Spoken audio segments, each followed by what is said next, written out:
அடடா, பார்த்தாலே நாக்கில் எச்சு ஊறுதில்ல. வஞ்சர மீன் குழம்பு பிடிக்காதவங்க இருக்க முடியுமா என்ன? கடாயில் தாராளமாகவே ஆயில், ஒரு 300 கிராம் சின்ன வெங்காயம் சேர்த்துக்கலாம். கூடவே 5 பல் பூண்டு, ஒரு கொத்து கருவேப்பிலை சேர்த்து இது எல்லாத்தையும் லைட்டாக வணக்கிட்டு, அதுக்கப்புறம் 1 ஸ்பூன் சீரகம், 1 ஸ்பூன் குருமிளகு, கூட கொஞ்சமாக மஞ்சள் தூள் சேர்த்து லைட்டாக வணக்கினதுக்கப்புறமா ஒரு தக்காளியை பொடியாக கட் பண்ணி சேர்த்து அதையும் லைட்டாக வணக்கிக்கோங்க.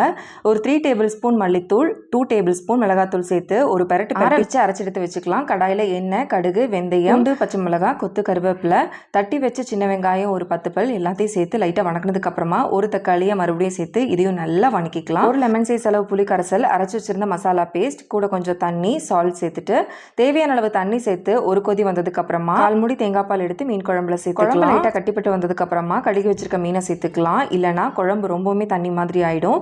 அவ்வளோதான், மீன் சேர்த்து ஒரு 5 மினிட்ஸ் மூடி போட்டு குக் பண்ணி எடுத்தீங்கன்னா சூப்பரான வஞ்சர மீன் குழம்பு ரெடி. யாருக்கெல்லாம் இட்லி கூட மீன் குழம்பு பிடிக்கும்னு கமெண்ட் பண்ணுங்க.